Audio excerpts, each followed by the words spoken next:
Good morning, mi gente. It's 9 a.m. I know, gay people and an LGBTQ plus kiki at 9 in the freaking morning. Well, that's why I'm still in bed. Me, I'm FayWhat. Yeah, you like that, don't you? Welcome back to the FayWhat Show, the only show where we spill the queer tea from my bed. This program was created by Hotspots Happening Out. The FayWhat Show is America's first LGBTQ plus morning show, and I'm broadcasting live and also available on demand. In 2025, our Hotspots magazine celebrates 40 years of documenting the LGBTQ plus experience. It's the largest publication of its kind in Florida and one of the oldest in America. Happening Out Television Network's Queer News Tonight is celebrating over 11,000 television stories and 11 million streaming views so far in 2025. Hotspots Happening Out will be producing some of the most incredible LGBTQ plus events, including Wilton Manor, Stonewall Pride Parade and Festival, and Pride Fest. We represent the same model of PBS and NPR. We are a nonprofit 501c3 organization whose mission is to educate and serve the LGBTQ plus community. It is Tuesday, December 30th, 2025. Tomorrow is New Year's Eve, which is why I am wearing this weird thing on my head. I am your New Year's angel, or your New Year's baby, or your New Year's lesbian. And let me be the first to wish you a long sing. What the hell does that mean? I think that means Happy New Year in some kind of weird language that I don't know. So, Happy New Year 2026. Okay, que tengas un año muy bueno y bonito. So, I'm currently away enjoying my vacation. I deserve it. It's hard to be me, but don't worry, because I'll be back live next week. And it'll be next year. It'll be 2026 when you see me again. And in the meantime, we have some fantastic episodes all lined up featuring topics that maybe you've missed.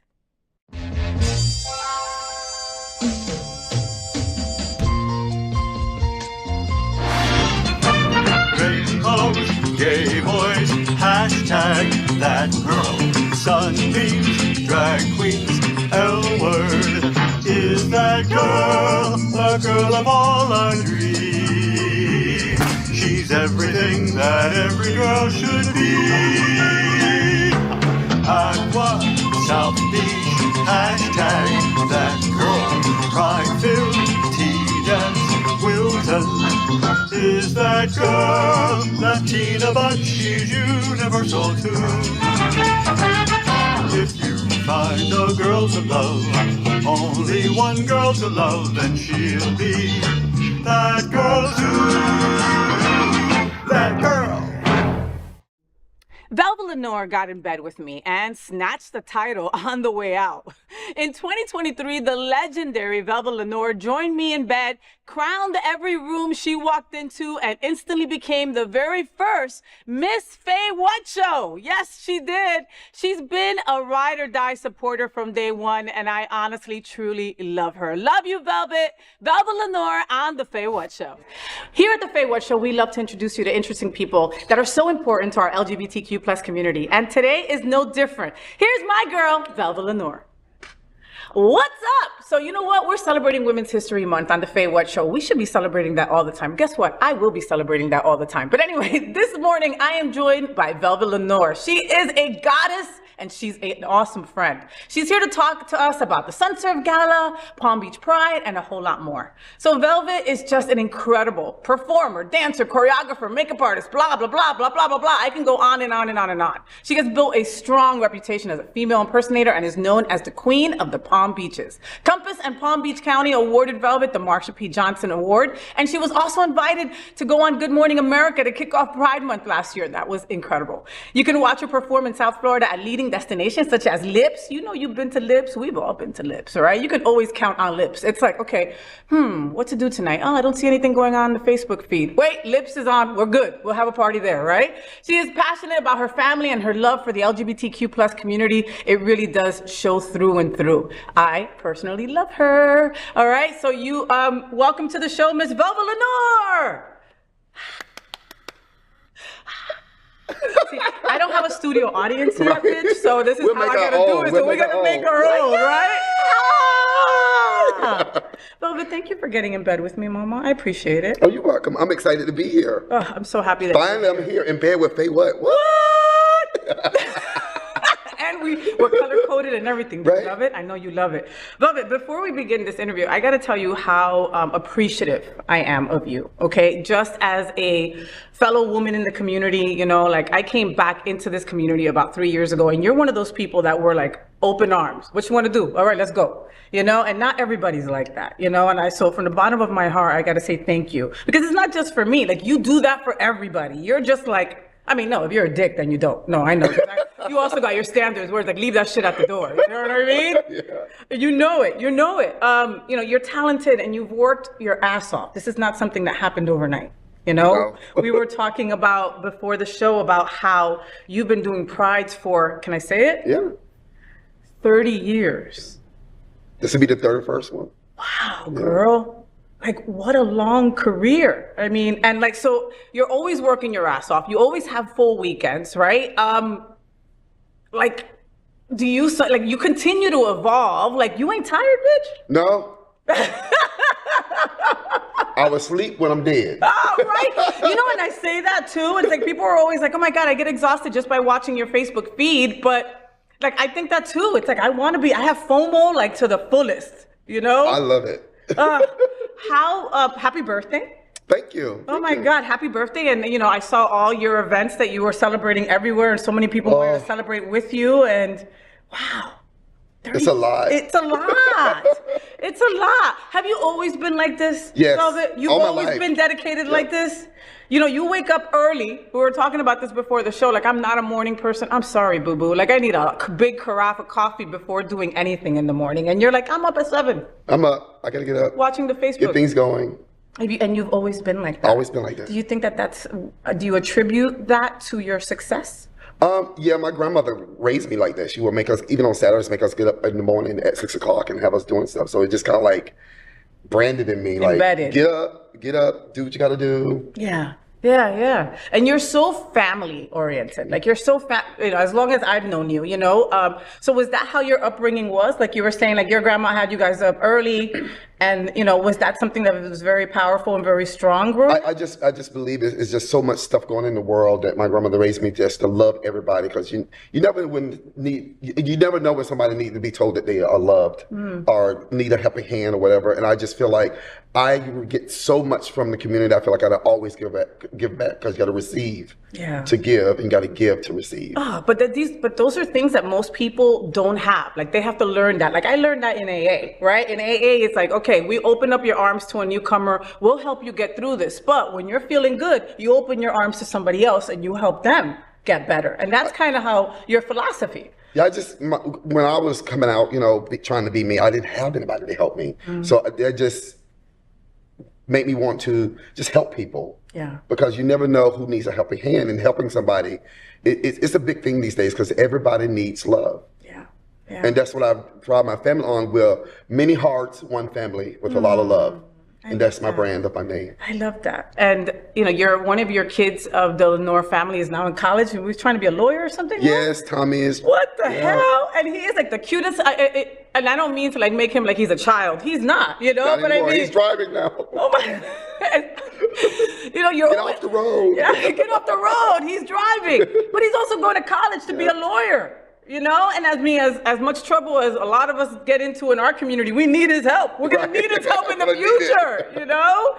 Oh, that's just a beautiful thing. I mean, and that's why you're like, okay, when you see that Velvet Lenore is going to perform, you know it's going to be a performance. No tea, no shade to the other queens, but when it's Velvet, you know that you're going to dance, that you're going to be like, oh, your pheromones are going to go up, and you're going to be like, wow, I'm going to be entertained. I believe in leaving my heart on the stage every time I go out there. No matter if it's 5 people in the audience or 500 people, I think everybody deserves the same amount of energy from you. Yes. Because some people like to hold back. I don't like to hold back. Yeah. Because you never know when those days going to end either. Oh. So always give it your all in life. How do you plan for the future? Like you said, you don't know when that's going to end, but you've been doing it for 30 years, Velvet. Like, you know, you're a true testament to being able to do this incredible career for a long time if you've got the chops, the patience, you know, and you don't Patience. Say that again.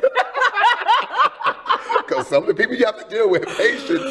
Oh, man, but you know, I mean, come on, we've all got our issues in our community. Yeah. A lot of us have been, you know, marginalized since freaking birth. A lot of us have not been told we are loved and that we are beautiful and that we are enough.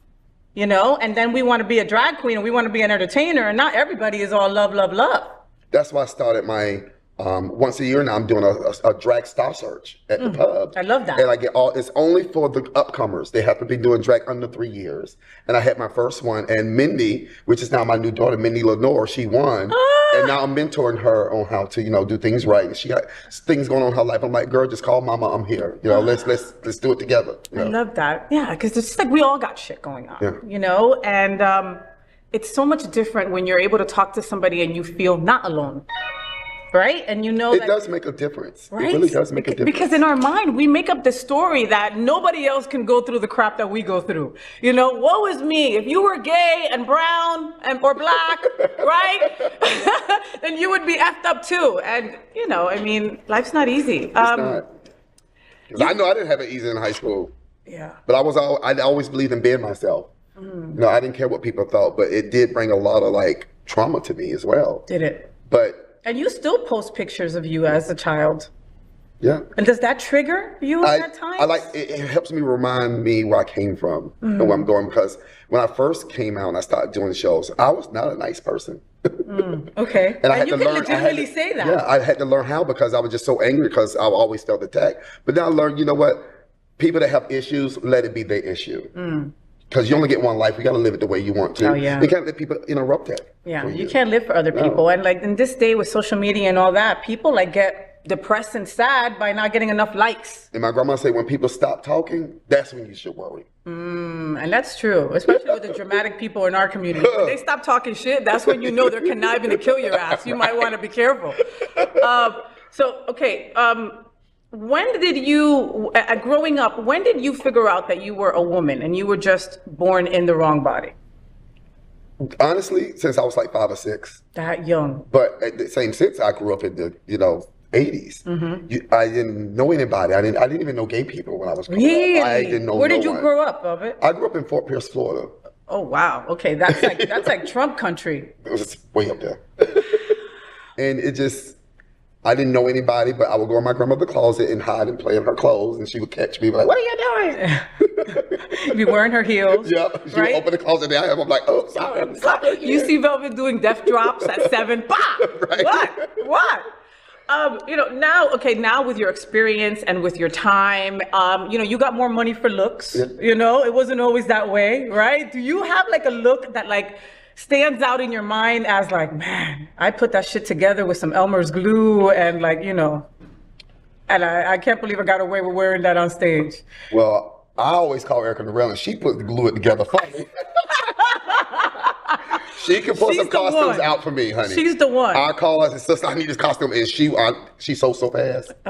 She throw it together. It might not be all together, but she get it together. I take it back to her, and she finishes it. Oh my God! But she gets me through a lot. She has helped me a lot, because I remember the days of hot gluing stuff together and it falls apart when I come off stage. But it's okay. No, but it's okay now. Okay. It worked out. Oh, and Erica Norell. If you guys don't know who Erica Norell is, you've been under a rock. That bitch has won every title, and it's hard to say that next to this queen that has won a ton of titles that we'll get to in a little bit. But Erica is just, she's just one of those people that if she goes, "I got you, I'll put a look together," She's so creative with it. And she's so creative, and she doesn't have to give it too much mind. No. That's why you want to kill her. You know what I mean? It's we hate you, Erica. I learned to say, "Girl, this is what I got in mind. You create it," and she does. And you just got to chase her down and get the garment, but you'll make it happen. Yeah. See, I know, right?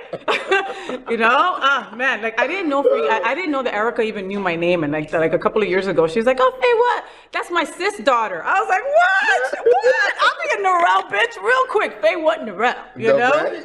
Shit." Drag queens. Their drag queens are being under fire. They're under fire. DeSantis wants to freaking just do away with you folks. What do you even say to that, Velvet? I say that all the people that come out and tell us how much they love us and want to take pictures with us and want to hang out with us, speak up. Yeah. Speak up, because we can't just do it by ourselves. We need everybody to speak up, because just like you say, every day y'all give us hugs and tell how much you love us, how much you enjoy us. Take that joy and speak up. Yeah. And then they go home and they not talk about it. But then they'll tell their friends, "Oh my God, I went to Lips and it was a great show and blah, blah, blah. And those girls are phenomenal." Post about it. Talk about it. Especially to white male guys, okay? Yeah. Talk to them and let them know, because God, I remember being a kid and going to a Hooters and going, "This ain't right." Right? Like, these girls are half naked and there's these old men here. This ain't right, you know? And nobody seems to see any problem with that. At all, and it's just bad. But all the stuff that's on TV is just not anything against, you know, entertainers and rappers, but some of the things they say in these songs these days. It's like, even me, I mean, I'm getting old, so I'm like, oh my God, turn this song off. That's what they're saying. But drag queens are educational. We teach love. We teach them how to be themselves. We make them smile. I don't understand what the problem is. Yeah, and there's never been a drag queen that I've seen that has never, you don't walk away with less when you see a drag queen. Like, there's just something about the entertainment value and the craft that you walk away going, wow, I was entertained, but I feel good about myself too. You know, you exude that love that you're always talking about. Velvet, when I think of Lips, when I think of the pub, when I think of Palm Beach Pride, I think of you. You know, like you've become such a kick-ass marketing and branding guru. Like, you know, you're posting, you're always on it. Do you do that yourself? Yeah. Girl, for real? Yeah. I was expecting for you to say, no, I got one of the kids to do it. That's why I got millennials as children. I actually enjoy learning how to do stuff because, you know, just like I said, I'm getting old. I'm trying to learn how to do all this TikTok stuff and all this stuff. So I'm teaching myself, but they teach me. Like, come here, help me with this thing. How do you do this? Yeah. Well, no, but you're killing it, though. You are. I mean, that's not easy. I want to do more, though, because, you know, social media is so big right now. Yeah. So we've got well, you had your birthday. We just missed your birthday. And now this week is another super busy ass week for you. We've got the Sunsurf Gala this Friday. I'm so excited. Oh my God. I'm so excited. And then we've got Palm Beach Pride on Saturday and Sunday. 2 incredible events that you are at the forefront for. So Sunsurf Gala is going to be at the venue. And it was the gala of the year last year, if you folks missed it. You know, it's an incredible cause, and of course, not because Tony Lima is the executive director, and you know I freaking love that boy. We love him. We love him. We love him. He would go really great right in between us right now, but not in that way. That's gross. But you know, okay, let's talk about Sunsurf's mission. So Sunsurf's mission is recognizing that the entire LGBTQ+ community has the right to quality care, and their mission is to provide critical life assistance and professional mental health services with an emphasis on economically disadvantaged, marginalized youth, adults, and seniors in the greater South Florida area. Don't get no better than that. Don't. And the gala sold out like in days. Oh, really? Yeah. Wow. Like I'm excited. I'm even bringing 2 dancers with me. So I want to make my performance a little, you know, special. But your performance is always special. Like, I've never, okay. You know, everybody always say, I'm always over the top. I'm always over the top. But that's good, right? Like, okay, when people are like, oh, you're so extra. That's a good thing. Yeah. Especially now, because, you know, I just turned 51. And it's like, girl. Well, all these young girls come out with these death drops and these flips and stuff. I got to find some way to keep myself up there, too. No, so that's when I bring out the dancing. And yeah. Because I'm not a trickster, I'm a dancer. You are a dancer, yeah. But I mean, and your reveals and, you know, and I was one of those people that I would watch Velvet because, again, this girl throws it down, all right? She is dancing and everything. It's not like the Mariah Carey one arm shit. No, like she is dancing. So I would just, Mariah Carey one arm you know what I'm talking about? You know what I'm talking about? With the dancers doing everything and then she go, right. Right? No, that's not that kind of party. And so when I first met Velvet, like I would just sit there and just wait for a costume malfunction, right? Like I would just be waiting for a titty to flop out or something. And I don't know how she does it, but it would never happen. This one time, right? I think it might have been the Compass Gala. The shirt came down and I was like, yes, finally, a reveal of the boobie. She had a pasty on. There was no reveal. It didn't happen. Like, you think this through, bitch. Like, you know, just in case. I wasn't trusting that costume. I'm like, you know exactly what I'm talking about then. The Stonewall Ball. Yes. Oh my God. And I was like, there's the boob. There's the pasty. Damn it. I planned for it because I forgot my spray adhesive. So I said, let me put this on with the sticky tape because I'm like, something's going to happen. And it did. Oh, my God. No, but it was wonderful. So the Sunsurf... my Janet moment. Right? Where was Justin when we needed him? Right. So the Sunsurf Gala, and then they're going to have the Ultra Nate perform at the after party, right? And I remember I used to be like a huge fan of her. Ultra Nate. Oh my God. Doing her songs. Did you? Yes. So, what's the song? Free. Everybody's free, right? That's, ooh, girl, you heard me sing? That was awful. That was awesome. That's why I let you do it, because, honey. They'll start watching the show if I start singing. And the other song, If You Could Read My Mind. If You Could Read My Mind. I love that's that the song. biggest one to me. I love that song. Oh, God, and I can't wait to see that. And that's going to be awesome. And you know that when it comes to Tony Lima and Sunserve, they only get the best entertainment when it comes to their events. So it was like before, I was like, oh, so who's going to perform? Oh, of course, Velvet. I'll figure out the rest later. That literally was Tony's reply. I was like, okay, I got you, you know?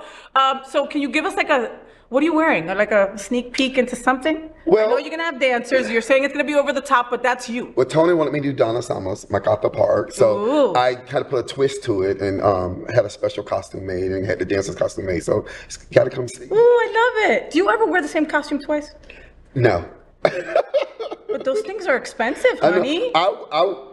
At Lips I do, because, you know, it depends on what song I'm doing. I wear the same costume, but I try sometimes the costume will go with the song. Yeah. Sometimes I try not to, but girl, but that's a lot of money. But when you do like Pride and like the Sunsurf Gala and everything, I try to always get something new and fresh. Got it. Yeah, because you know there's going to be a lot of pictures, there's going to be a lot of postings. And I was about to say, she wore that last week. No, she didn't. No, and you know somebody will say that. And you know, like half of me, like I scold myself, like I'm embarrassed. I'm like, I could wear this dress again. I only wore it for a short period of time. I'm like, I'll take that off before somebody. And our community's shady. They'll be like, you wore that. And you probably wore it for 3 hours. And you probably didn't even sweat and it don't even matter. Like I wore this jean outfit, it was just so cute. So I wore it on that Wednesday, the one that Saturday. I was like, you had that on Wednesday? I'm like, really? Oh, and then the next time you try to think of wearing something twice, you're not because of that dude that said that. I'm like, oh my God, I'm not going to Johnson's no more with that outfit on. So what, do you pass down your outfits to somebody else? Velvet, like there's just no way that you can't double up on these outfits. A lot of them are still hanging in my closet, but a lot of them I pass down to like Rihanna and my daughter, Paris. I love they get a lot of my stuff. I love that. And sometimes I sell the stuff too. Oh, that's smart. That's smart. Yeah, I'll sell it and get some new stuff. How big is your freaking closet? Like, did your husband build you a container? He built me a closet in my one-car garage.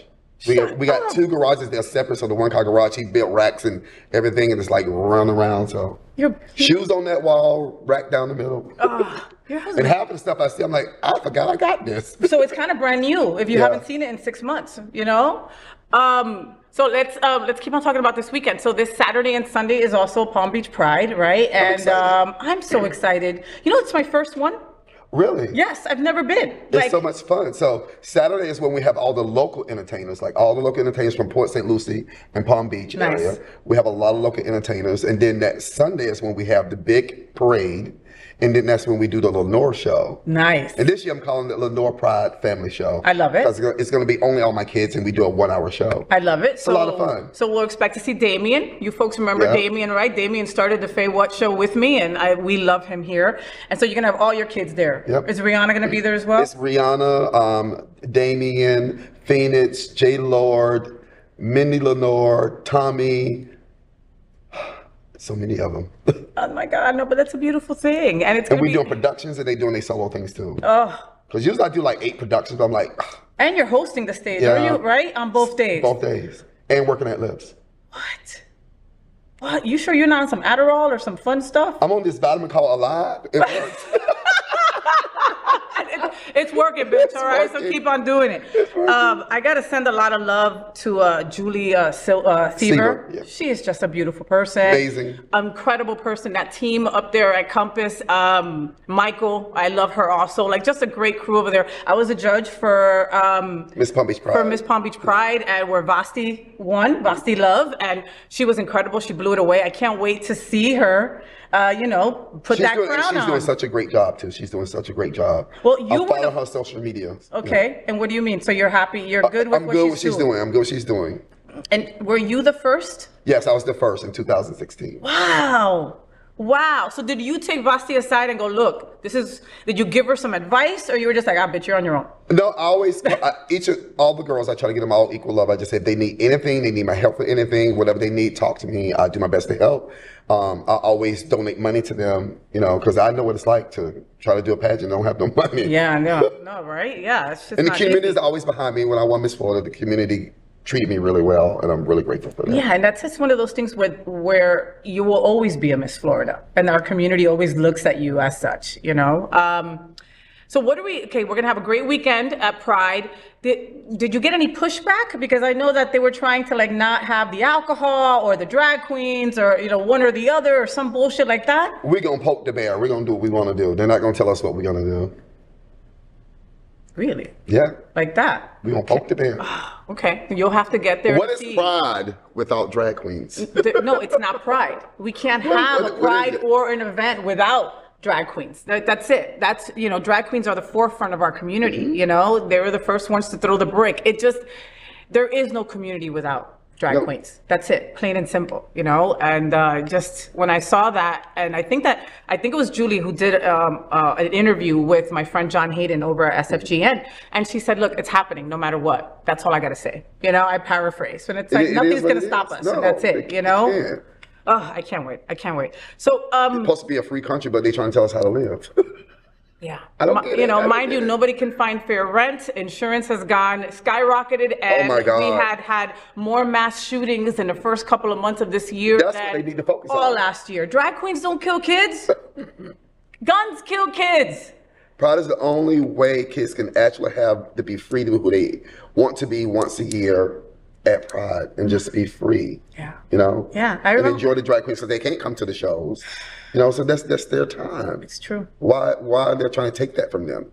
You know, I know people that's their journey, that like they can't be out at home, they can't be out at school, even less now. And for Pride, they get to be who they are authentically for a day, for 2 days. And don't care.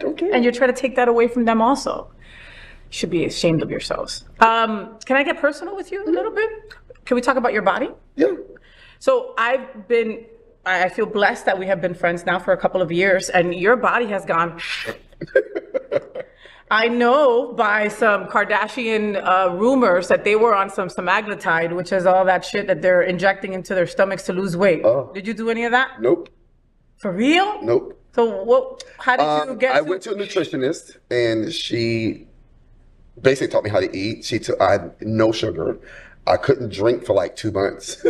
That was hard. Wow. Because when you're on the microphone, you're dealing with stuff, you need a little, of course, little encouragement. A girl. I call it my holy water.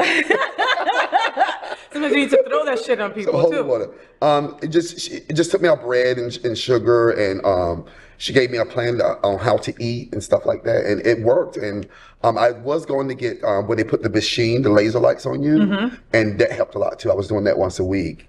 And I did a 7-day detox is how it started, and I lost 14 pounds just from that. Wow. But how hard was it to not eat for 14 days? The first couple of days were hell. Yeah. But after I got into the routine of taking the vitamins and the pills they were giving me, and eating the stuff they wanted me to eat, the stuff I don't eat. But now I do. It's like, it's easy for me now. Wow, easy. Like that's hard to like even conceptualize. Yeah, coming like from being no a cake sugar, person, yeah. And you like sweets. You were into sweets, and now it's just. Does it call you? No, because I found candy that like they got Lifesavers that's sugar free and Jolly Ranchers that's sugar free, and it still tastes like sugar in them. So okay. If I get a little. Do you have a goal?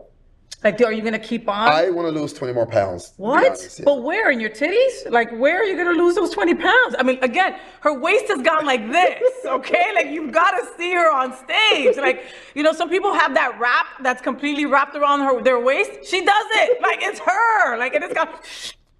So 20 pounds. I want to lose 20 more pounds. And, you know, celebrating my birthday and everything, I said I want to be breast wishes. Okay. Because I want people to donate money to me. Oh my God, no, I love that. I love that. Okay, so is that a thing? Like, are you gonna? Like... Oh yeah, I'm gonna promote it big because you know everybody else asks for stuff. So I'm like, you know what? I never asked for anything. I want to get my breast done. I already set the date for June 19th. Okay. And I think that's when you're gonna get it done, or when you want to have the money by. I'm getting it done on June 19th. So you're gonna get new titties for Pride Week, for Pride Month. Mm-hmm. I love that. I love that, and that shit ain't cheap. They gotta be reduced. Yeah. Because the more weight I lose, I just still feel top heavy, you know? Yeah. And it makes you look bigger than you are. So you've lost all this weight here, but then your boobs make you look bigger. Yeah. Okay, well, I'll definitely donate to that fund. You know, like when they take it out, do you get to keep some of it or anything like that? Oh, no. You're like, take that away. I don't want that. Oh, my God. Give it to somebody that need it. You know, some of your kids are like, give me that titty. Give me that titty. Take it. How did you meet your husband?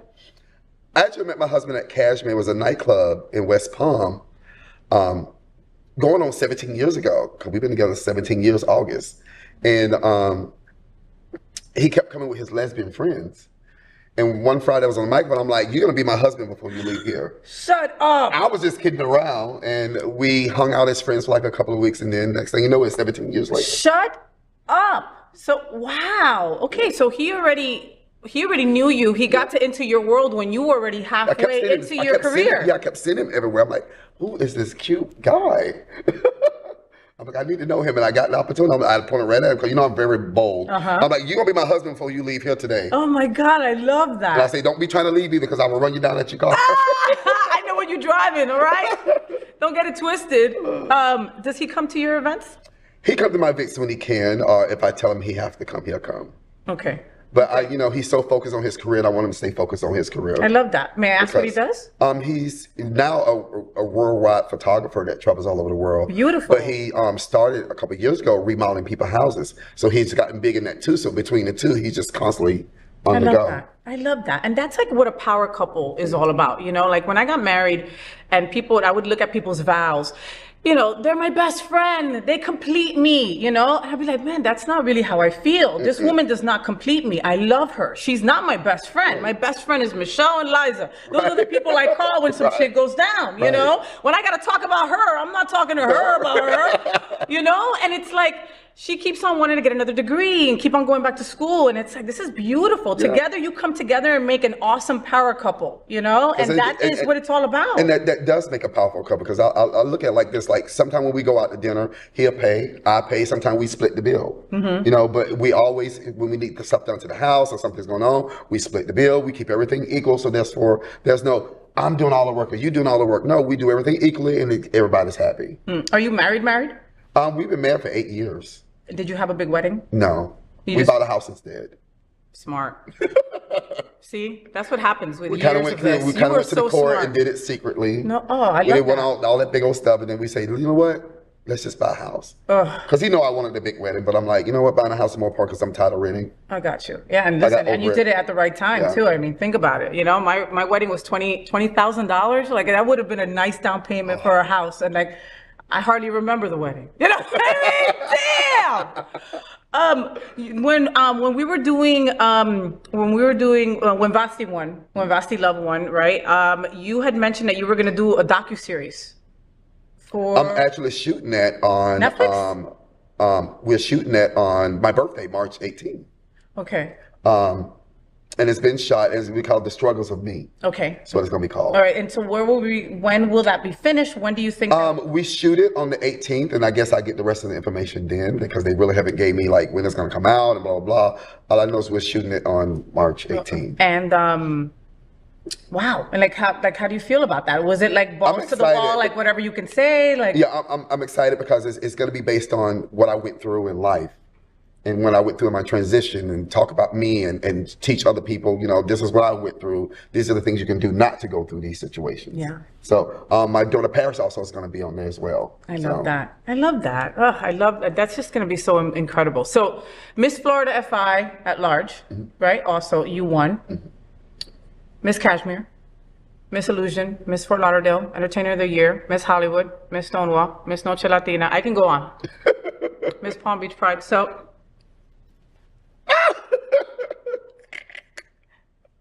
Miss FayWhat show. Right? Now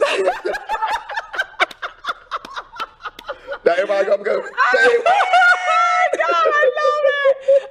love it, girl. Oh my God, you need all that. There it is. Now you can tell everybody that you also won Miss FayWhat. And I'm the first.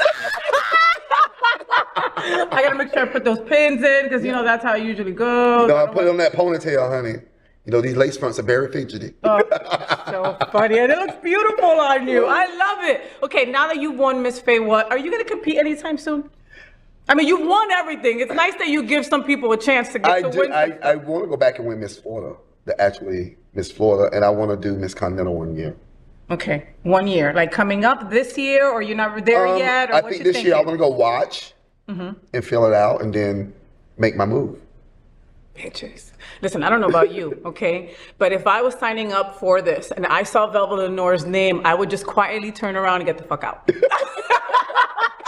But that's just Because if me. I'm going all the way to Chicago, honey, I ain't going to play. Oh, and you ain't coming back without that crown. And it's going to be way bigger than the FayWhat crown. But we're on a limited budget right now. Maybe the FayWhat crown will grow bigger when in the future. So, Velvet, here at the FayWhat show, we play a game called Say What with FayWhat, right? And it's basically how our viewers get to learn more about Velvet, all right? Okay. So I will tell you two things quickly, and you pick one of the two things, all right? Okay. Like black or white.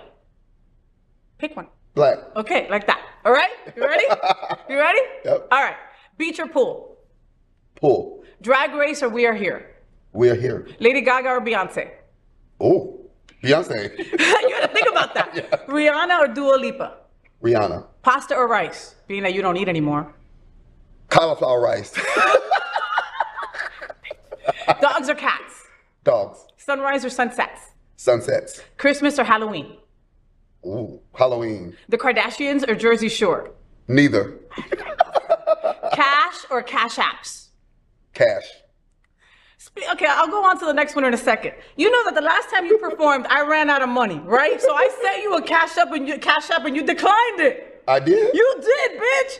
I was like, my feelings were kind of hurt. Like, who declines your cash app?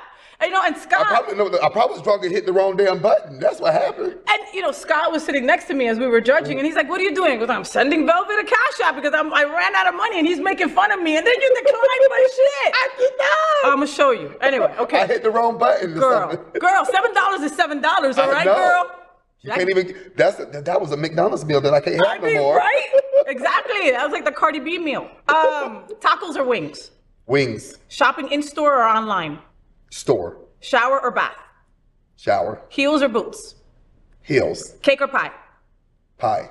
Ice cream on a cone or in a dish? Dish. Board games or card games? Card games. Video games or books? Books. Car or truck? Truck.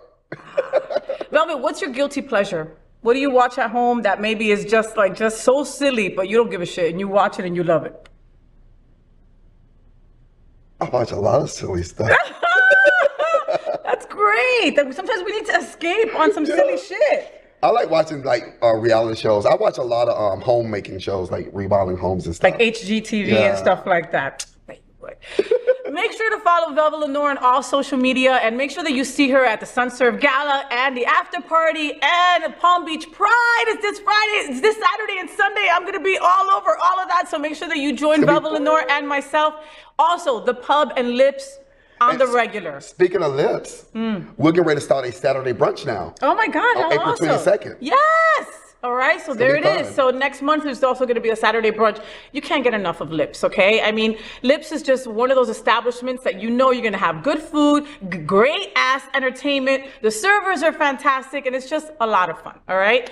Vel Lenore, I love you. Now, real quick, I just want to, I want people to remember that SunServe, right? So the after party, SunServe, they offer house case management. They offer mental health counseling. They offer youth services. They offer senior help. They offer transgender services, substance use disorder, also women's services, all at SunServe. And make sure that you check that out at sunserve.org. And I can't let you go without talking about Compass in the Palm Beaches. Compass is just incredible. They are there to just enrich the lives of LGBTQ plus people and those impacted by HIV and AIDS. And you can check them out at compassglcc.com.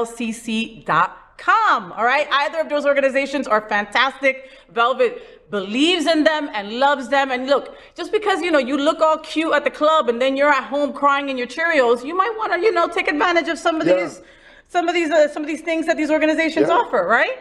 SunServe helped me transition, and Compass helped me get off the streets when I was on the streets. Wow, so then that's another reason why you love them and you hold them so close to your heart, right? We love you, Velvet Lenore. Will you come back and be in with us anytime. Okay, I have so much more stuff to talk to you about, like seriously, the nitty gritty shit. You know what I mean? You know what I mean, all right? Get all the tea in the gossip. All the tea in the gossip. What queens do you love to work with?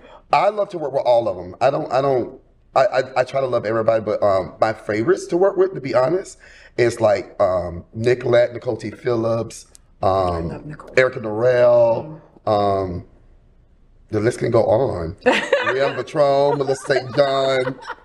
I love them all, but I enjoy watching Nikki Adams, Tiffany, and Electra, because they just so amazing to watch. Yes. Still to this day, and they bring it. And I love the old school about it. Yes. I mean, when you look at Tiffany, just like her, like she's got this aura persona, about yes. her, right? Like she don't have to like even perform. Like it's just her walking into a room. You're like, you feel it. You feel the history of drag, the love of drag, the effort and time that she put in all those years. Like you just feel it when she comes anywhere. You know? Wow. Will drag all be gone? Wow. Will drag all be gone? She was one because Tiffany, I think Tiffany was one of the first Miss Floridas. I think so too. Like the first, I think 3. Wow. Yeah. And she's at Sunserve also. Speaking of, wow.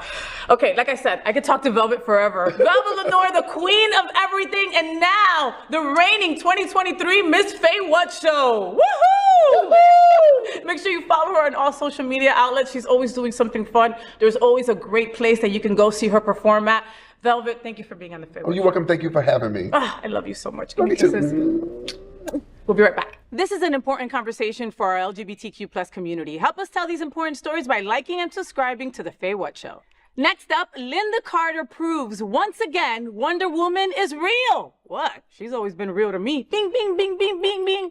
You know, when Lynda encouraged a father to embrace his transgender child, she reminded the world why she's an eternal LGBTQ plus icon and ally. In April 2023, Mark Pettit and I kikied about our love for her, cape, crown, and all. Wonder Woman is still a hero, right here on The FayWhat Show. Speaking of someone who is not mean, but I guess she could be if she really wants to be. Ching, ching, ching. Wonder Woman. Actress Lynda Carter reestablished her LGBTQ plus allyship recently by helping encourage a father to accept his transgender child. Carter posted a notification from local police announcing the arrest of the suspected murderers of transgender teen influencer Brianna Gay. The post included a picture of Gay smiling. Commenting on the announcement, Carter wrote, quote, "Rest in peace, beautiful girl," end quote, and added an emoji of the trans pride flag. In response, a trans female Twitter user named Jessica at @ThorCorzair's wife wrote, quote, "Lynda, my dad grew up watching you as Wonder Woman and passed down that experience to me. Unfortunately, he isn't as open-minded as you, which is ironic because you're his hero. The world needs more people like you," end quote. A few days later, @TheCorzair's wife replied, @Lynda Carter, "I came to him today. He took it really well. I came out to him today. He took it really well. Thank you so much," end quote. This Wonder Woman actress is a true hero. What are we all talking about? Wonder Woman, Miss Lynda Carter, still coming through, still being a hero and being such an ally to our community? I think to me she is like the perfect iconic story, almost like of a living drag queen, because she's got her kind of daytime character. Every single power that she has as Wonder Woman, she has as, what was her name in that? I think like Diana. Diana, yeah. She has all of those powers. All she does is change her clothes to get to use them. I think there is just such a message of self-acceptance and empowerment that, you know, once you know who you are, you can use all your gifts in the world. It is so just no surprise to me that is so gay iconic, but I am really happy to see that she's on our side for this. Right? You know, and I mean, I give her props. Every time I see a story about Lynda Carter coming to bat for us, I give her props. Always good. Because we forget that she's older, you know, and she comes from a certain time where these things were not okay, and they were not topics of conversation that were had just all out in the open that way. Yeah, you know? I mean, to be in that age group and to have those opinions, you had to unlearn bad stuff, which is harder than just learning the right way to treat people. Oh my God, you're speaking to the choir. Like I just started like learning and researching about just that unlearning process, right? Like, you know, we're constantly educating here at the Happening Out Television Network. That is the reason that we do what we do, is just to educate all of you, right? And at the same time, we get to educate ourselves in the process. But the unlearning part is also like another level of crack that we need to like break down. You know, it's like, do I really feel this way? Is this something that was indoctrinated to me, or is this how you treat another human being? Like, it's some crazy shit. I think so many times when you really are forced to evaluate your opinions, that you find out that they were just somebody else's opinions that you were holding.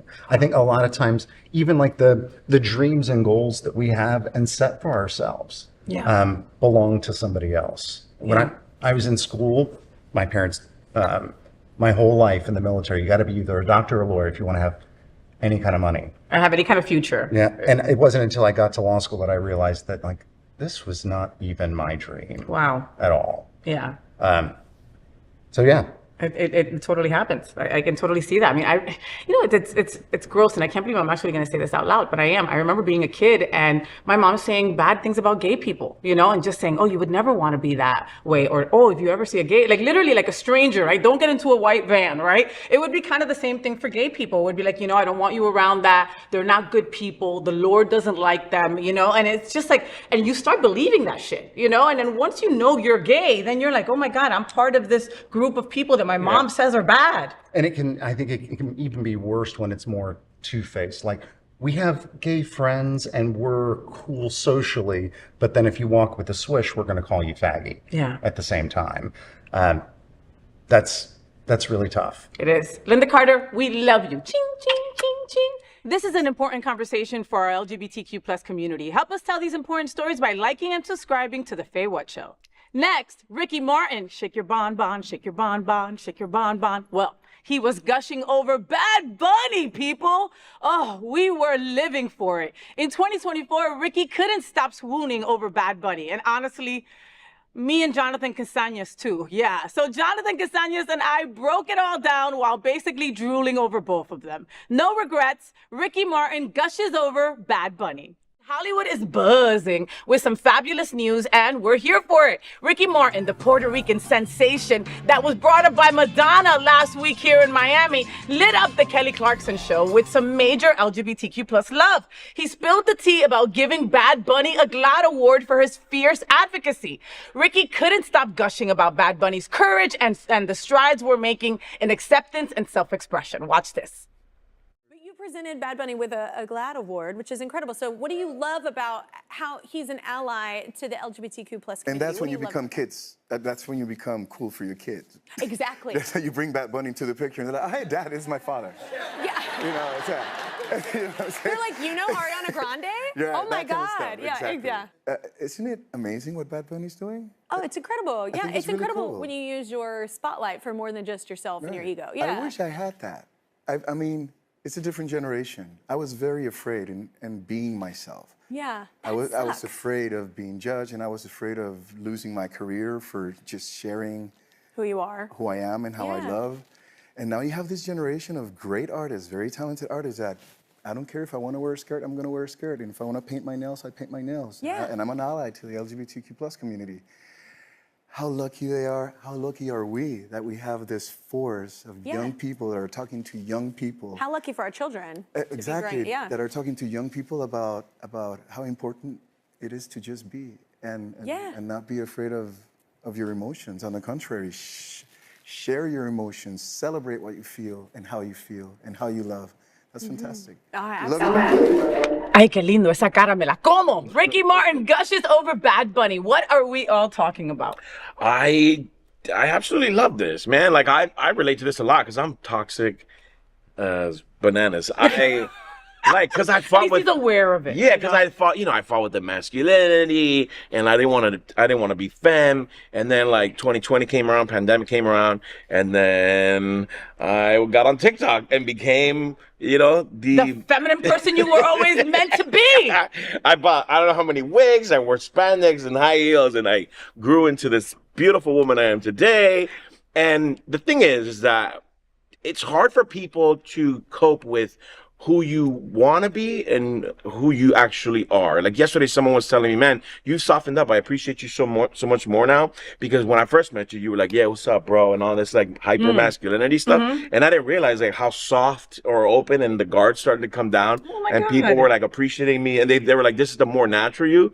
And it's not the more natural me, it's more of the open and honest, where it's like less guarded. And like Bad Bunny is confusing to the mass market. So people are like butting heads about what he is, who he is. Let's put him in a box. We must put him in a box. We must put him in a box. And so it's like, sure, ally is the best way to describe him because who cares if he's bi or gay? Yeah. He's just supporting our community, and that's all that matters. Exactly. And he's just being him while doing it like you have been, you know? And I get that because, I mean, when you look at Jonathan, you're like, muscle bear, he's going to beat my ass or sit on me. You know what I mean? And it's like, he's so not that way. So I understand what your followers are saying about you softening up. But the thing is that you have a lot of different looks, Papa. You know, you could still be like a hard ass, yo, what's up, you know? I mean, we're also from Miami where bro is like every third word you say. Yeah. You know? Yeah.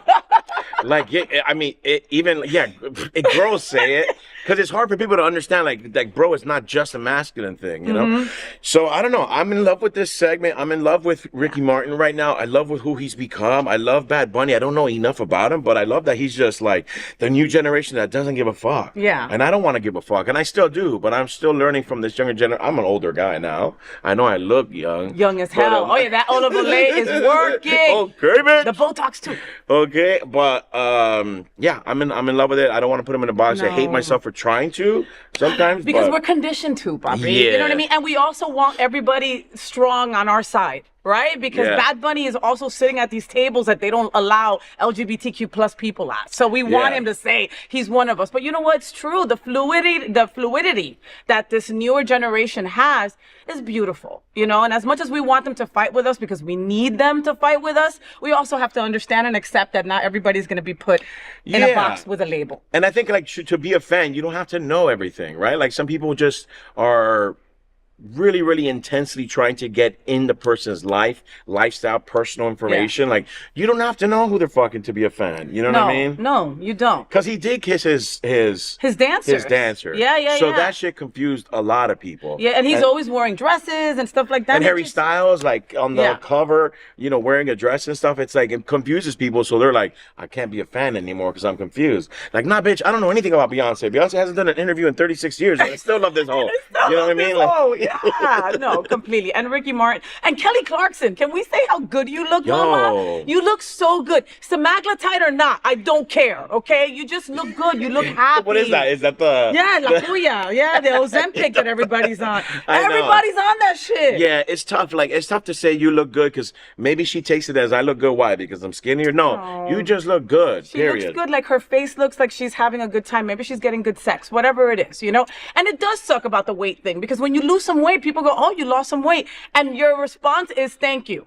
Yeah. That's not really supposed to be a response. I know people that have lost weight and then gotten cancer and died. And that was why they were losing weight, okay? And they were getting these great compliments about losing weight. And then 3 months later, they were fucking dead from pancreatic cancer. Jesus. So now I don't, no, I've been, it's true. But it happened to me, John, okay? So now I don't even tell people they lost weight because I'm like, I don't want to get that text, you know what I mean? Yeah. No, you're right. You're right. That's true. That's life. But Kelly, you look good, Mama. Okay. This is an important conversation for our LGBTQ plus community. Help us tell these important stories by liking and subscribing to The FayWhat Show. So Sarah Paulson and Pedro Pascual are besties. Like, for real. But they still fight over Beyonce. Don't you do that with your bestie? I know I do. Jonathan and I had a field day in April 2024 breaking down their kisses, their chaos, their friendship, and yes, their Beyonce battles. Icon behavior only. Sarah Paulson and Pedro Pascual fight over Beyonce just like you and me do. First, Beyonce's air kisses have stirred some drama between two of the most loved celebrity BFFs. Sarah Paulson spilled the beans during her recent visit to The Tonight Show with Jimmy Fallon, remembering a moment from the Renaissance World Tour in 2023. Sarah recounted how Beyonce blew a kiss at her while floating above the crowd, but nearby Pedro Pascual thought it was meant for him. And since then, the friendly feud has taken off. While the fans are all in for this playful banter, only Beyonce knows the truth. I went to see her concert in Los Angeles with my good friend Pedro Pascual. And I love Pedro Pascual. Yes, and my really good friend Jason Butler-Harner, who you would also love if you knew him. Yeah. And Beyonce was flying overhead, as she does, because she's, you know, God incarnate, just flying right overhead. And she blew a kiss in my direction, and I believe it was to me. And Pedro thinks it was to him.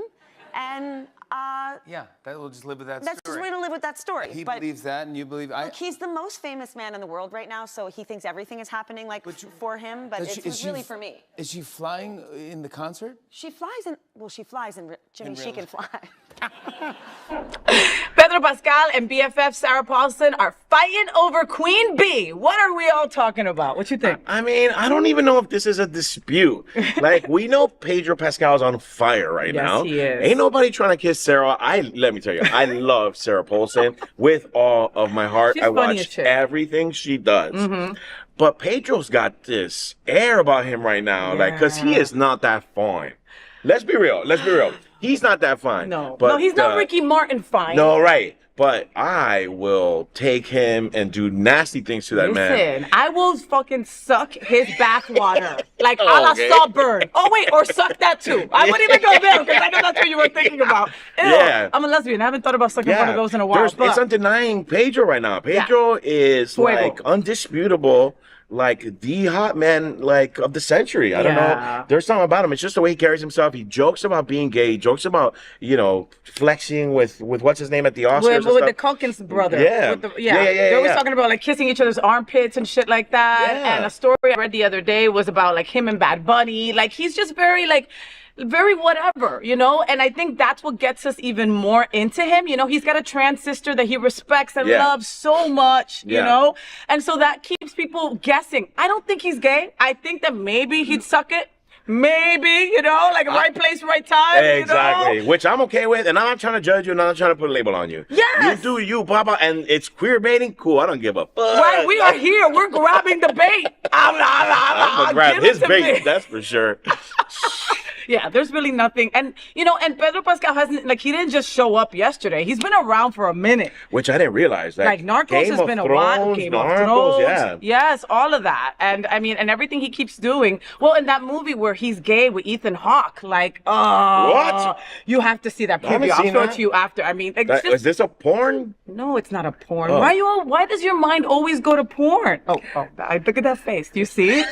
he's like, it should always Because go we're to friends, porn. bitch. That's why it was the porn. But I would watch that shit, and I'm actually imagining it right now. I know. Qué rico. And also, I wouldn't mind watching Pedro and Sarah get it on. Like, she's a lesbian. Yeah, she's a So, lesbian. I mean, I don't mean anything. I'd get it on with him. I'm a If I lesbian. watch straight porn, like, you can watch whatever you want, girl. Like, whatever you into. Like. Well, okay, with AI, right? Can't you actually, make Sarah Paulson and Pedro Pascal, have sex? Oh, yeah, but that's not going to get me going. Like, it needs to be real. Okay.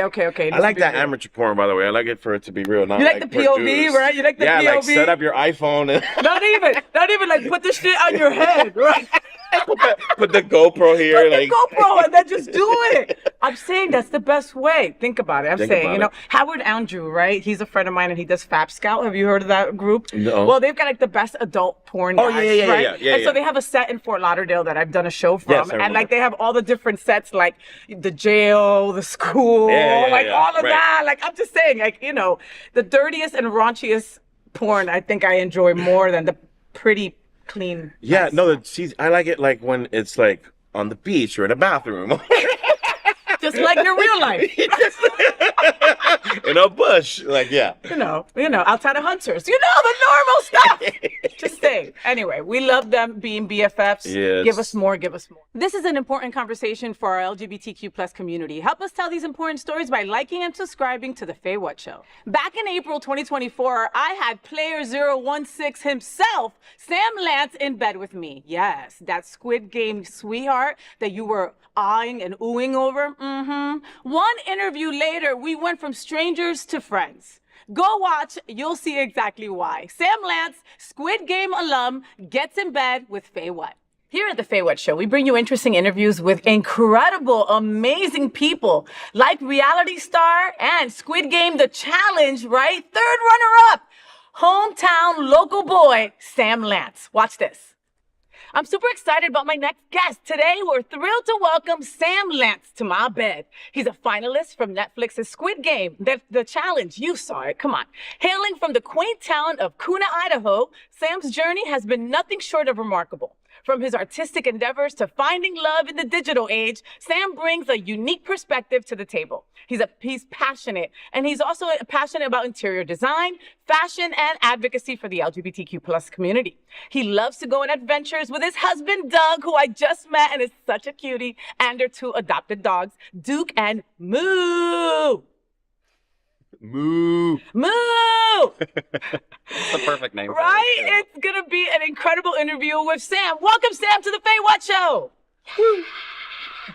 Sam, how Crowd are goes you? wild. All right, dude. See, you get it. Every time somebody gets in bed, I do that.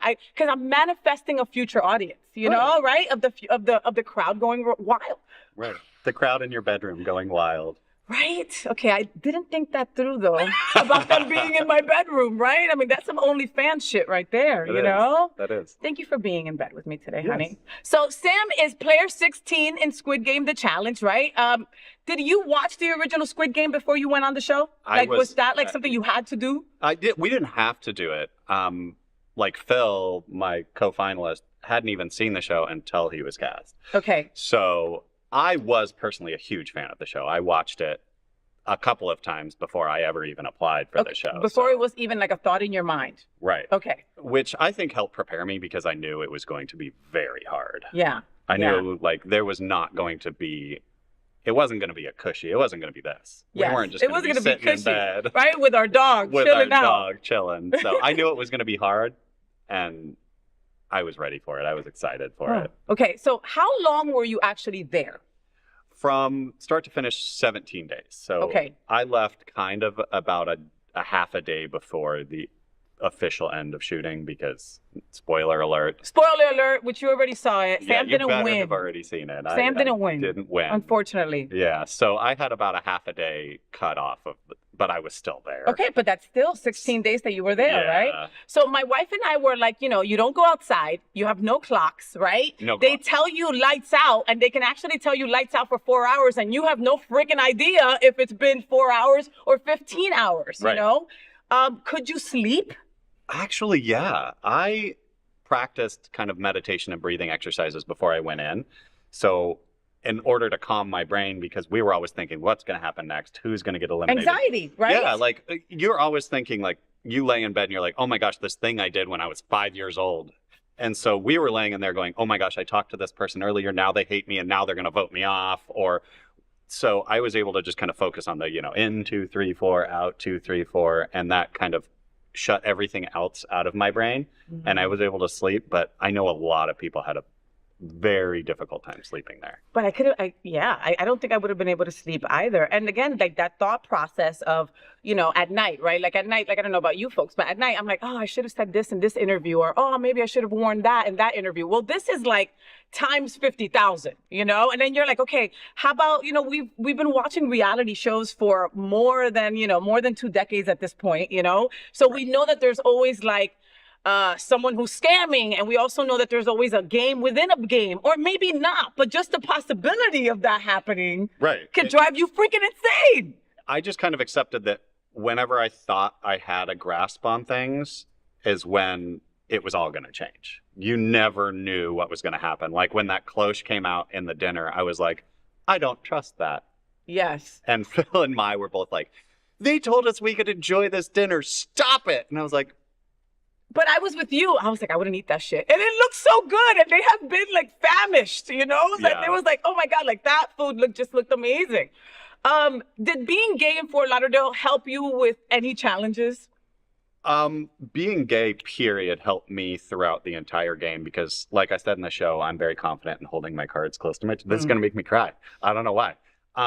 But when you're so used to hiding yourself, going into a place where controlling how people see you is kind of easy. Yeah, I didn't think of it that way. You're absolutely right. And so it also, like, I went in and I was like, I'm gay, because it immediately kind of made everyone warm up to me.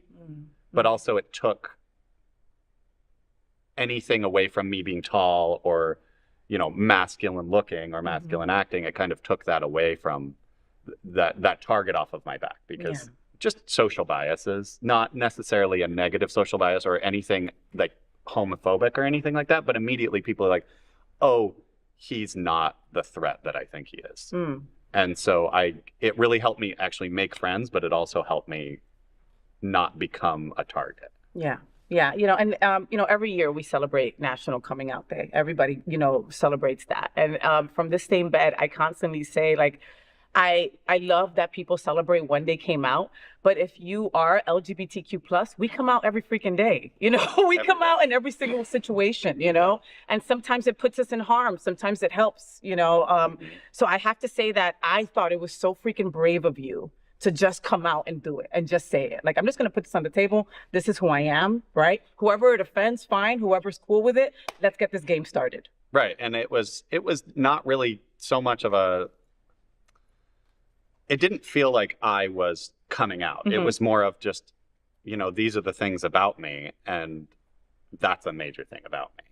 So it was something that I felt was important to say, but it wasn't everything about me. Yeah, and it's not. If you're when you explain, oh, Faye, tell me a little bit about yourself. Well, I love to get dressed up.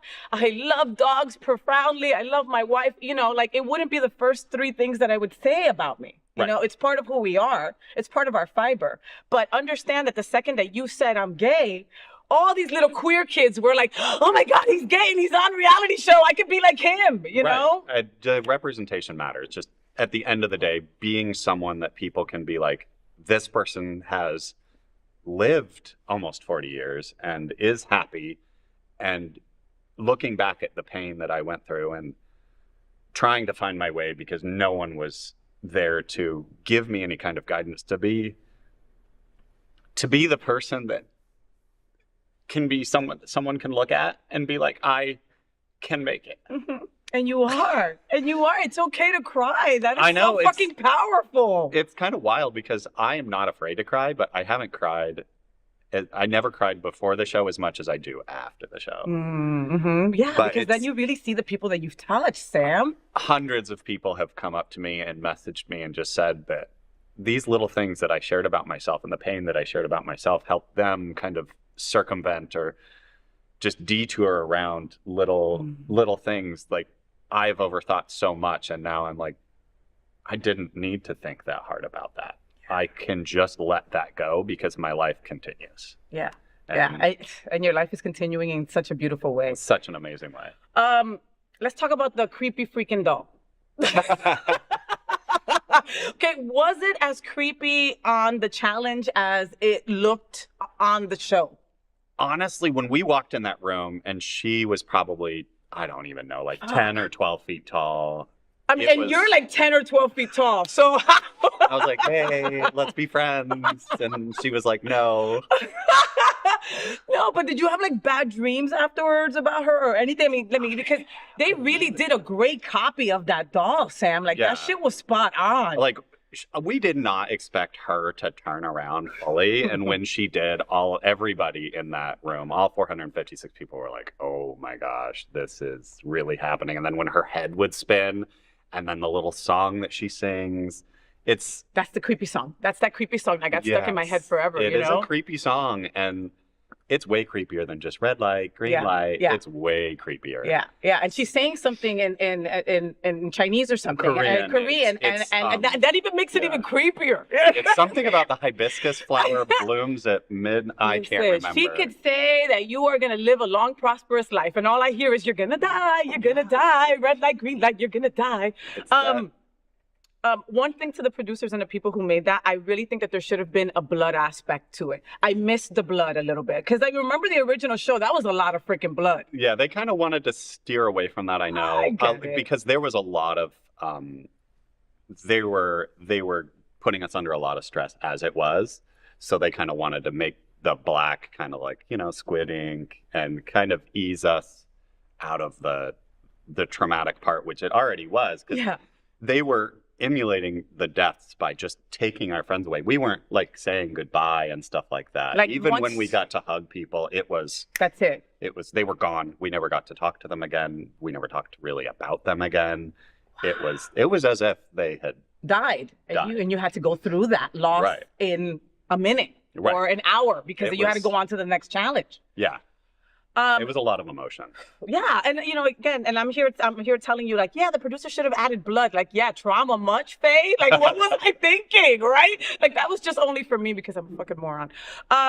We had another local person on the show, Chad Van Horn. Yes, Chad. Right? I adore Chad. Hi, Chad. Hi, Chad.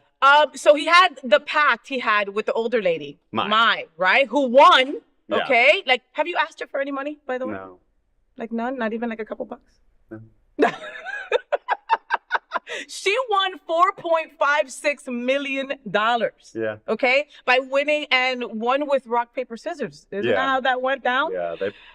Wow. That was an epic battle. I think they played something like 33 games, which of course they had to truncate for television.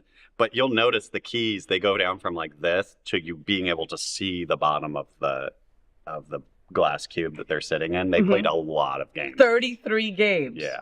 33 games as in best of whatever. No, 33 games until the person found the key that unlocked the safe. Oh my God. So yeah, there's no way they could have put all that on the show. That would have been 33 hours of shit. Oh my God. That would have been very boring. Just 33 games of rock, paper, scissors. Are you good at rock, paper, scissors?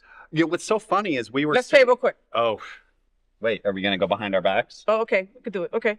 One, 2, 3. Nicely done. All right, one for me. Okay. Well, okay. 1, 2, 3. Up.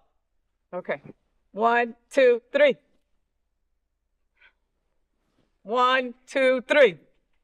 Damn it! Damn it! See, you would have won the $4.5 million though. Well, we had to choose keys. But still, you never know. I That choose would have been Luna. like, I would have chose Luna too.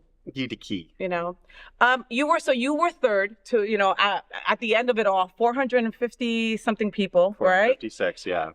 Did you think you'd make it that far, Sam?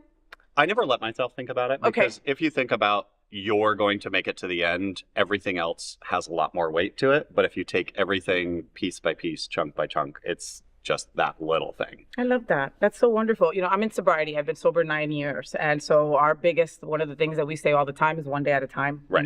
And when you're in early sobriety, it's even one moment at a time. Like you can't even think about dinner. I have to figure out how breakfast is going to go and how I'm going to do right now. So kind of the same thing. I'm not going to let myself go into, because we're always worried about shit that doesn't even happen. Right. 98% of the time. Right. So you really had to get your game face on. Your meditation, as you said, was really important to you during that time. Yeah. And I could see that saving your butt, like big time. Whew. How did you practice for the licking of the honeycomb? I don't know that there was really any practice. My husband, before the show, he was like, you need to buy those cookies. And at that point, there were just so many things that I was overthinking that I needed to just stop. And I was like, I can't do it. I can't add one more thing to this right now. I can't overthink it right now. And when I went in, all I thought was, Doug is going to kill me. And then I got Star and I was like, oh no. My God. Uh-huh. But I went to dental hygiene school. I didn't graduate because it wasn't my bliss, but I knew that if I thought about food, I would get a different type of saliva. Okay. So I knew that if you would produce more. You produce more saliva, and you also produce a more digestive saliva versus just a lubrication saliva. Okay, I didn't know you did research on saliva. Holy shit. Well, I mean, school, thanks. No, right? Thank you, dental school. Thank you, dental school.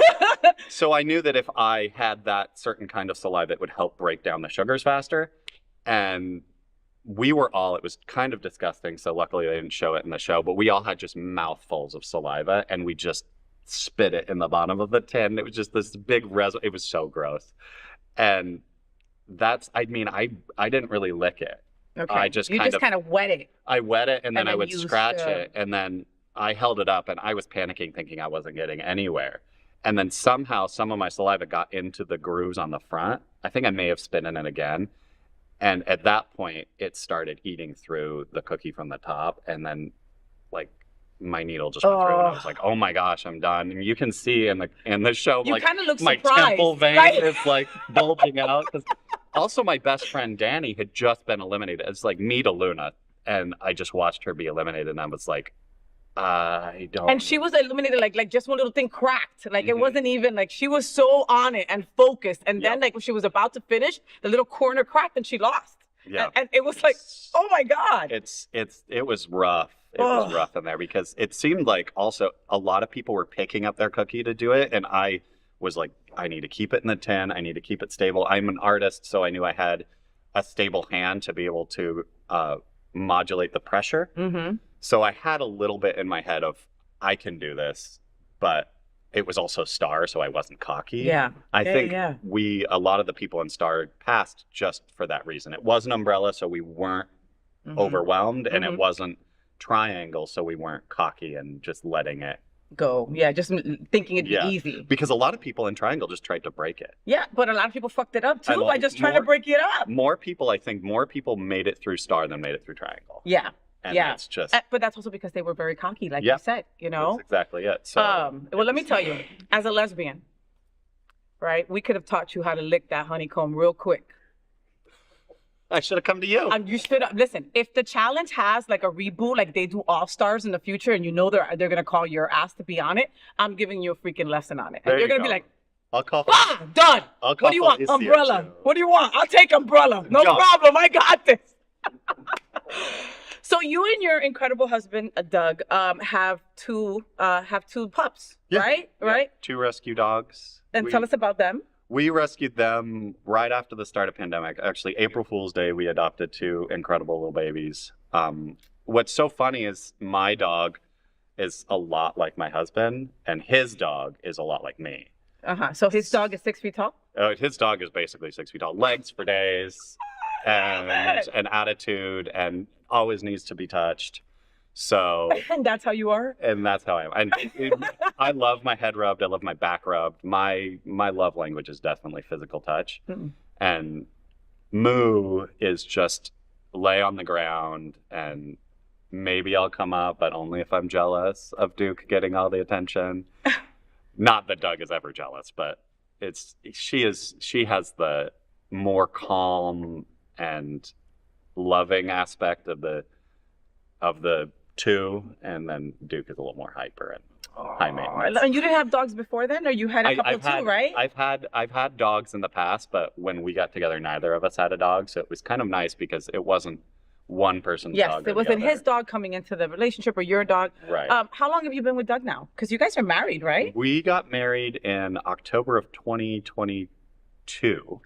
But you're still newlyweds. Yeah, so we got married just before the show filmed, and then after the show filmed, we actually went on our honeymoon because I got to stay a little bit longer. So he flew over, and I love that. And that was in LA. Was it in LA? In London. They filmed it in London. Yeah. Oh my God, how interesting! But that's a great little honeymoon to be. I love London. I can't deal with their weather, but they've got like great people, and their food, and their culture is just incredible. The city is absolutely wonderful. So when Doug went over to London to meet you, when you were done, were you able to tell him like, I'm third, or I didn't win, or I had to sign an NDA that was like that, and so did he. So before I ever even got my phone back, they called him. He was actually getting on a flight to LA, and they were like, you have to sign this NDA before Sam can have his phone back. And he's like, okay, send it to me. So he sat in the airport while his plane is boarding, signing this NDA so I could get my phone back. And then I was that's love. Yeah. See, that would have been my wife. Like, I ain't giving her her phone.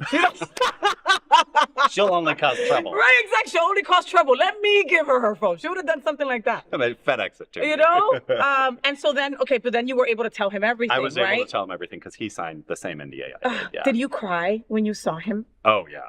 Like, because it's just like such a, right? Like, yeah, I just got through that. I just went through that, and you're here. Like, he's my safe space. Yes. He's the person that makes me feel, again, he makes me feel worth it.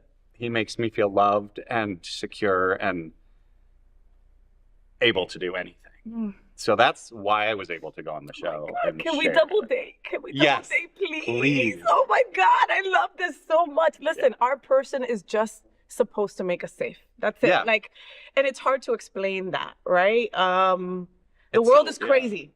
It's an election year. I'm so worried about Trump. I can't even tell you, Sam. Oh, same. Okay. And I was that girl that didn't give a shit about politics before. Yeah. We got marriage equality and I was like, woohoo, we done, you know? And I was a damn fool for it. And I had to quickly get educated during the Trump years, you know? And I am freakily afraid that I won't be married someday to this woman that took me 40 years to find. Yeah, it feels like we have started to build a foundation, and the flood is coming any day to just wash everything out from under us. And You're so poignant. I'm like, it sucks. We're fucked. He's like, the waters are rising. You know? it's just it feels rough. It feels rough to be able to have something that you are so happy in, but know that there's people ready to just come and bulldoze you. Yeah. Yeah. For no reason. Or there's people that just don't want us to breathe, Sam. Like people that don't know you, don't know Doug, don't know your adorable pets, don't know me, you know, and just automatically don't want us to exist. Mm-hmm. You know, like I don't think it's anybody's business who's in bed with me. And I also don't think that men should be making decisions as to what I should do with my reproductive organs. And this is the world we live in right now. Yeah. It's based in people's unhappiness, I believe. People are so unhappy and they don't want other people to be able to make choices that make them happy because they're making choices that make themselves unhappy. You know, we both heard this a million times. Hurt people hurt people. Exactly. And that's what it is, you know. Yeah. Sam, you're super passionate about advocating for our community, you know. How has being on Squid Game elevated your platform to be able to reach more queer gay boys out there? Being able to tell my story of coming out and losing my family has surprisingly, I don't know why I'm surprised, but has touched so many people that have parallel stories and given them, I don't want to say hope, but given them fellowship. Mm-hmm. And it's given me an example of just talking about our pain. Yeah. Yeah. Even though we're afraid it's going to hurt us more, it doesn't. It helps other people. Yeah. And releasing that poison that we keep bottled up inside, that resentment that it can boil over into, just really helps a lot more people than you would think. And it's not in vitriol. It's not in hate. It's not, this is just what happened to me. Yeah. And it's really great to find people that have that too and have grown into fabulous people. Fabulous people. Yeah. You know, you're speaking out for the voiceless, for the people that can't. Right. And I'm what I like to call a palatable queer, because I'm masculine acting, I'm masculine presenting, I'm a cisgendered white man. And so I'm the person that they will listen to, and I will be that person that will speak until I can get them to listen to the other people. I love that. I love that. Not that they need my help. No, but no. And the people on the other side need my help. No, completely. You know, I'm really involved with our trans community. You know, our trans community is the most attacked. You know, the most vilified. You know, most people didn't even know what trans was a couple of years ago, and now it's all over the news, coming out of mouths that it shouldn't. You know. Trans Day of Visibility is coming up, and I'm blessed that I get to help an organization called Trans Social do their events. And, I'm constantly thinking that, like, if I'm at the table, if I'm allowed at the table because I'm light skinned, then I'm going to make sure that my trans community is going to get a seat at the table as well, you know? Right. But like you said, sometimes they'll listen to you before they listen to the next person behind you. And that just speaks such volumes on your integrity, your intention, you're passionate. You know, you're a fucking good ass person. Thank you. Just saying, in case nobody told you that. So you've been really open about your mental health, anxiety. There's such a stigma behind getting help. Right. We're talking about it openly. We talked about it before the show. A lot of things get us anxious. A lot of people need treatment. A lot of people should get treatment, and there's so many different kinds of help. Mm-hmm. Just talking about it is a way for you to help. Absolutely. It helps you, it helps your partner, it helps any relationship that you have if you're able to share things that make you vulnerable and ways in which you're weak. If the person loves you, they will want you to be stronger. They will want you to feel more secure. So if you tell someone something and they say, get over it or whatever, or it's not what you need, you either need to be more clear or that person's just not for your life. Yeah. And they have their own pain and their own strength that they need to grow in.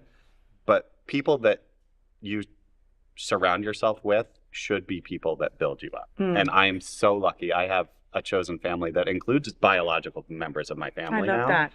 But it's Do you still not talk to your parents? My father died when I was 17, but my mom, I don't speak to her.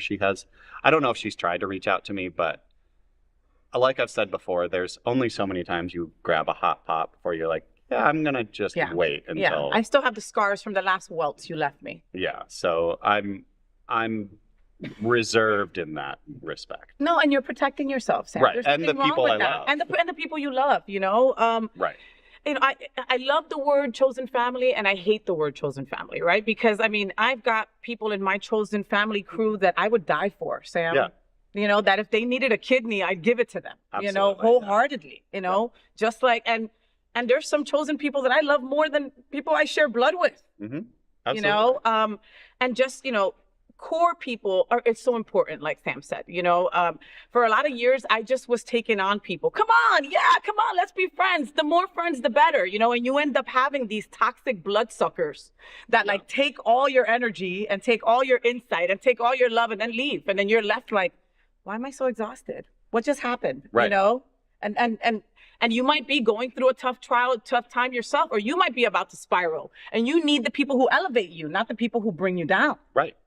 And I mean, and those people have value as well, but they have a different type of help. They need a different type of help than you can give them. And you need to be able to realize in yourself that, yes, they need help, but you don't always need to be the person that helps. Yeah.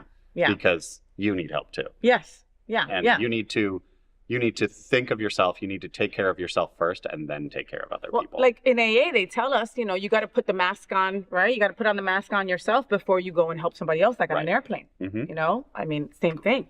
Yeah. So what's next for you, Sam? Like, what's next? Are you doing another reality show? Like, what show will you be on next? Like, has this like bubbled up something inside you that now you want to go on Survivor, or you want to go, I don't know, like on Big Brother, or you want to go on something else? Like, was this the first reality show you did? It is the first reality show I've ever applied for. A first reality show. And you got it just like that. I don't know if it was just like that. Well, they saw your freaking face, and it was like, and just like that, we want him, like you know. That. But so now, like, what? I mean, you're an artist also. Like, what do you want to do now? I've been on this kind of cross country tour where I've been in a different city every night. So now I have a little bit of a quiet time where I can kind of focus on the organizations I want to work with. I would really love to work with, obviously, the pets. I like pets more than I like people. Yeah. And the queer community. I feel like we need allies within as well as without. Yeah. And we need strong people that can take the waves versus be bowled over by them. And I feel like because of my point that I'm in with my chosen family and my husband, I feel like I can give people a little more because I've been through so much, and I kind of feel like I'm on the other side. Mm-hmm. And I want to help as much as I can. And I really would love to be on another reality show. It's hard now being on the biggest one ever to look at other reality shows and be like, oh yeah, I'd like to be on that one. So for me, it's kind of, I've watched Big Brother for such a long time. I would love to be on Big Brother, but Traitors, I think, is my I love my God, Traitors that's so awesome. much. I love Traitors. What's the premise of Traitors? Have you ever played the game Mafia? Like, it's like a party game where you kind of sit in a circle and everybody puts their head down, and then a certain number of people are chosen to be Mafia, and then they kill or eliminate someone from the circle while everybody's heads are down, and then everybody's heads are up, and they have to find out who Mafia is. Okay. Who the people are that ousted them. So it's very much like that. Okay, it sounds like a much cooler Clue. It's so good. Yeah, it's like Clue in a Scottish castle with Alan Cummings, which, I mean, that's just no. You got to get on that show. That's just a dream. You have to get on that show. Yeah, Netflix also has another show I'd love to be on called The Trust, which is everybody can either split the pot or they can eliminate people to make their split even more. So it's a very much a social. I think I started watching that, and then they were like, a game inside a game kind of deal. Yes, but that shit would really is a head twister right there on that one. Yeah. Something else that you're passionate about, and if it's okay for us to talk about, is just using your platform to help others with like suicide prevention and stuff like that. Absolutely. Unfortunately, you've lost someone dear to you. I've lost several people very close to me to suicide, so it's hard to watch, especially as someone that's come out on the other side of the pain and someone who has in the past attempted self-harm. When I was very young, I thought there was no way out. Everyone was always going to hate me. I was, as the religion put it, an abomination. And so in the era before internet, I'm going to give you my rope so you can wash your tears off. That's what I do. in the era before the internet, I had no... You can take off your shirt if you want. Oh, yeah, here, I'll take it off to dry my tears. It seems like an inappropriate time to do it. But in an era before representation where what we saw was jokes made at our expense, it felt very much like I had nowhere to go. I had no one that was going to love me if I was my true, authentic self. Because at a certain point, I just had to accept that this is who I was, because there was no way I was going to force. I tried making deals with God. I tried everything I could to not be who I was. And so to see the level of pain and just hopelessness, and that's really what it feels like, is hopelessness. The darkness. The darkness just pulling you in and pulling you in. And it's like quicksand. Yeah. And it feels like there's no, this world is better without me. Right. You're just trying to keep your head above whatever, and you can't fight your way out. And to be on the other side and see, oh, that was of my own making. It's like waking up from a nightmare and you're tangled in your own sheets. And you're like, oh, like, I can handle this. But that's viewing it from my side, from this side.